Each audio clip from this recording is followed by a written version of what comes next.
जाण्याची वेळ आलेली होती. म्हाताऱ्याने विचारलं, चोखा जी बाबा, काल कंबर कोण धुतली? मीच धुतली. चोखा, मी आतापर्यंत जेवढ्या पंढरपूरच्या मालकाच्या वाऱ्या केल्या का, तेवढ्या वाऱ्या माझ्या मातीत गेल्या. असं का बोलता बाबा? अरे, विटेवरच्या मालकाच्या वाऱ्या करणाऱ्या रानोबा नावाच्या वारकऱ्याच्या पोटी खोटं बोलणारा मुलगा जन्माला येतोय, याच्यापेक्षा दुसरं पाप कोणतंय? बाबा, मी काय खोटं बोलतोय? अरे, तू माझी कंबर धुतली नाहीस. सोखा, तुला काय कारण आहे खोटं बोलण्याचं मला माहित नाही, पण तू खोटं बोलतोस. बाबा, मीच धुतली. जवळ वळवलं जाता जाता तुझ्यासारख्या निष्ठावंत वारकऱ्याचा बाप आहे रे मी. अरे चोखा, तुला मी शाप देत नाही रे चोखा, पण एक लक्षात घे, वय जरी माझे इंद्रिय जरी म्हातारे झाले असतील तरी मन म्हातारं झालं नाही रे.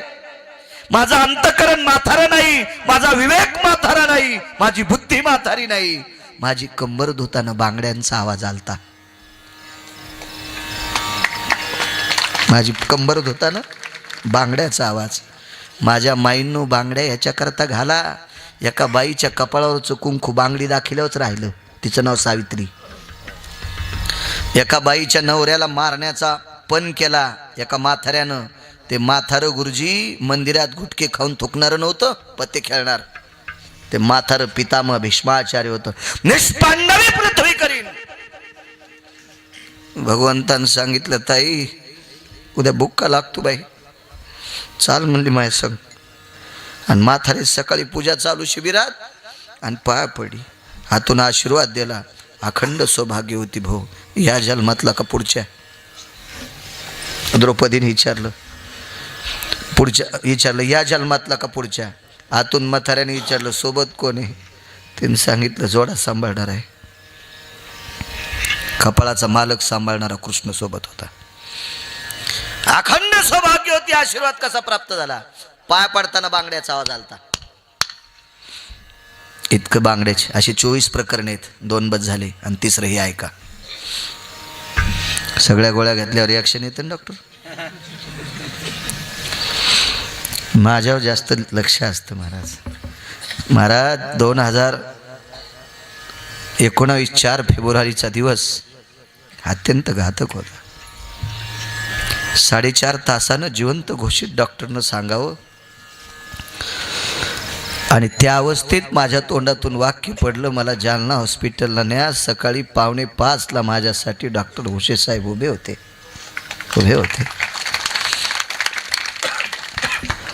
त्यावेळेसपासून काय जिव्हाळा असेल, सारं कुरकुर जरी घसा करीत असेल, तर माझ्या पूर्ण शरीराची चर्या, माझ्या पूर्ण शरीरावर काय वैद्यकीय क्षेत्रातली चर्या असेल, ते आदरणीय भोसे साहेब करतात.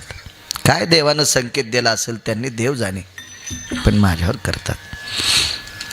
कधी कधी वेळ प्रसंगी मी साहेबांना, जायबाई साहेबांना सुद्धा फोन करतो. असो,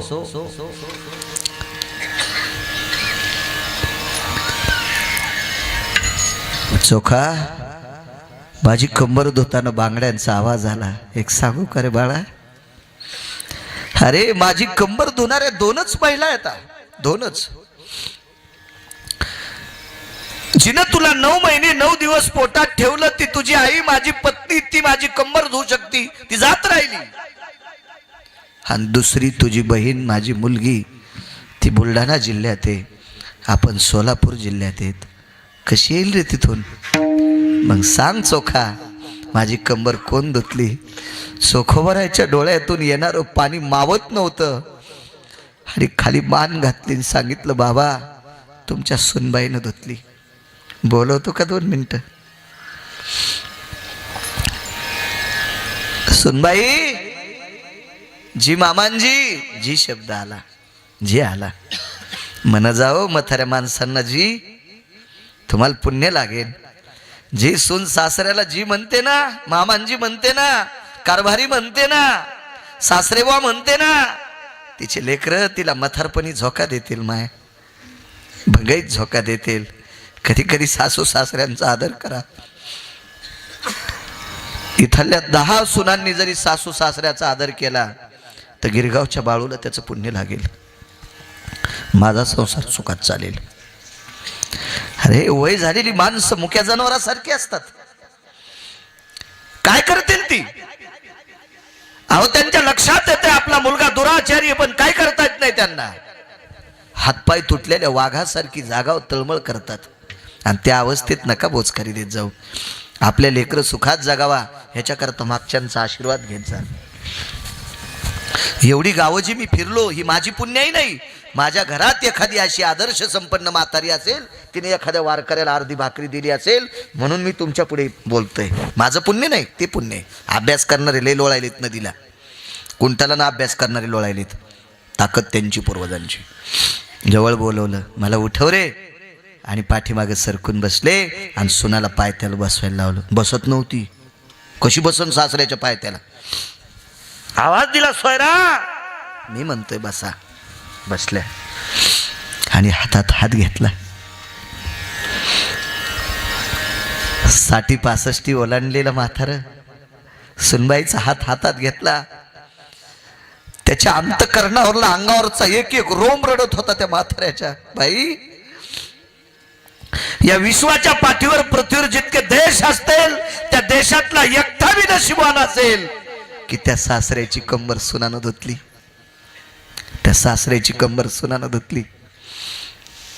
हात हातात होता आणि आकाशाकडे बघितलं आणि पंढरपुरातल्या मालकाला हाक मारली, देवा मी निष्ठेनं इमानदारीनं तुझ्या वाऱ्या केल्या असतील तर एकच मागतो.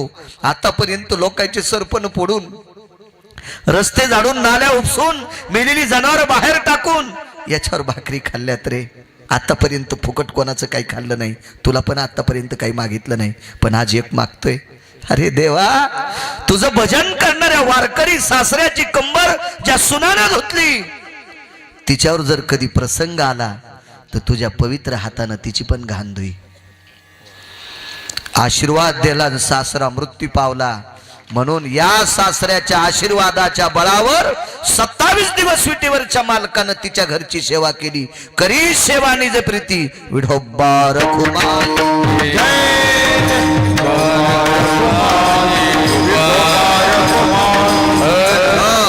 फक्त अर्धा मिनिट, फक्त अर्धा मिनिट. हो दादा, अर्धाच मिनिट सूचना एकच मिनिट. सगळ्यांनी फक्त अर्धाच मिनिट हात वर करा. अर्धाच मिनिट.